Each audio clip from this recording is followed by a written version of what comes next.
Reading chapter 6 of Thich Nhat Hanh's The Miracle of Mindfulness. The almond tree in your front yard. I've spoken about the contemplation of interdependence. Of course, all the methods in the search for truth should be looked on as a means rather than an end in themselves or as absolute truth. The meditation on interdependence is intended to remove the false barriers of discrimination so that one can enter into the universal harmony of life. It is not intended to produce a philosophical system, a philosophy of interdependence. Hermann Hesse in his novel Siddhartha did not yet see this, and so his Siddhartha speaks about the philosophy of interdependence in words which strike us as somewhat naive. The author offers us a picture of interdependence in which everything is interrelated, a system in which no fault can be found. Everything must fit into the foolproof system of mutual dependence, a system in which one cannot consider the problem of liberation in this world. According to the insight of our tradition, reality has three natures: imagination, interdependence, and the nature of ultimate perfection. One first considers interdependence because of forgetfulness and prejudice. We generally cloak reality with the veil of false views and opinions. This is seeing reality through imagination. Imagination is an illusion of reality which conceives of reality as an assembly of small pieces of separate entities and selves. In order to break through, the practitioner meditates on the nature of interdependence, or the interrelatedness of phenomena in the processes of creation and destruction. The consideration is a way of contemplation, not the basis of a philosophical doctrine. If one clings merely to a system of concept, one only becomes stuck. The meditation on interdependence is to help one penetrate reality in order to be one with it, not to become caught up in philosophical opinion or meditation methods. The raft is used to cross the river. It isn't to be carried around on your shoulders. The finger which points at the moon isn't the moon itself. Finally, one proceeds to the nature of the ultimate perfection, reality freed from all false views produced by the imagination. Reality is reality. It transcends every concept. There is no concept which can adequately describe it, not even the concept of interdependence. To assure that one doesn't become attached to a philosophical concept, our teaching speaks of the three non-natures to prevent the individual from becoming caught up in the doctrine of the three natures. The essence of Mahayana Buddhist teaching lies in this. When reality is perceived in its nature of ultimate perfection, the practitioner has reached a level of wisdom called non-discrimination mind, a wondrous communion in which there is no longer any distinction made between subject and object. This isn't some far-off, unattainable state. Any one of us, by persisting and practicing even a little bit, can at least taste of it.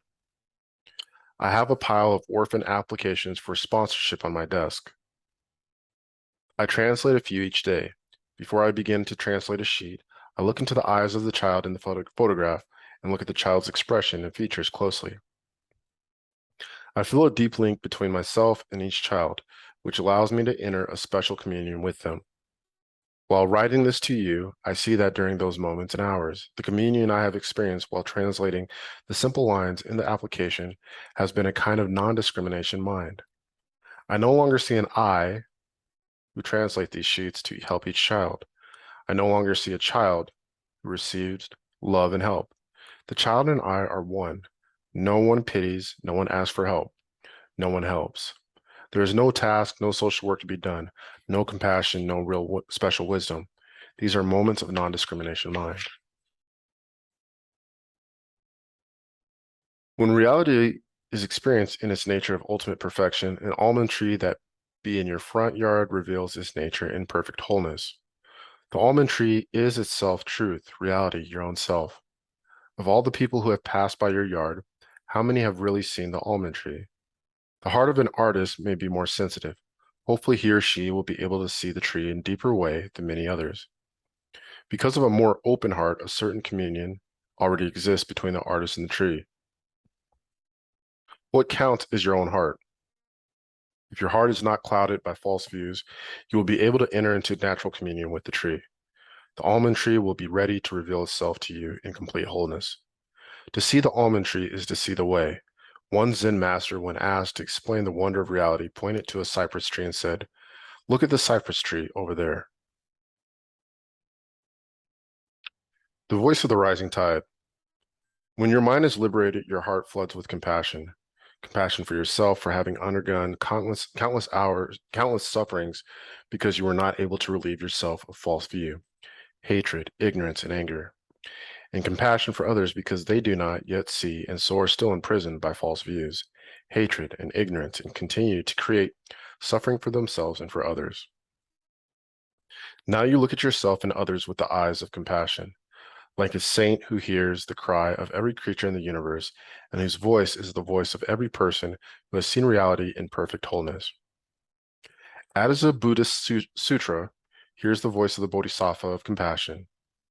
The wondrous voice, the voice of the one who attends to the cries of the world, the noble voice, the voice of the rising tide surpassing all the sounds of the world. Let our mind be attuned to that voice. Put aside all the doubt and meditate on the pure and holy nature of the regarder of the cries of the world. Because that is our reliance in situation of pain, distress, calamity, death. Perfect in all merits, beholding all sentient beings with compassionate eyes, making the ocean of blessings limitless. Before this one, we should incline. Practice looking at all beings with the eyes of compassion. This is the meditation called the meditation on compassion. The meditation on compassion must be realized during the hours you sit and during every moment you carry out service for others. No matter where you go or where you sit, remember the sacred call. Look at all beings with the eyes of compassion. There are many subjects and methods for meditation, so many that I could never hope to write them all down for our friends. I've only mentioned a few simple but basic methods here, excuse me. A peace worker is like anyone else. She or he must live her own life. Work is only a part of life, but work is life only when done in mindfulness. Otherwise, one becomes like a person who lives as though dead. We need to light our own torch in order to carry on, but the life of each of us is connected with the life of those around us. If we know how to live in mindfulness, if we know how to preserve and care for our own mind and heart, then thanks to that, our brothers and sisters will also know how to live in mindfulness.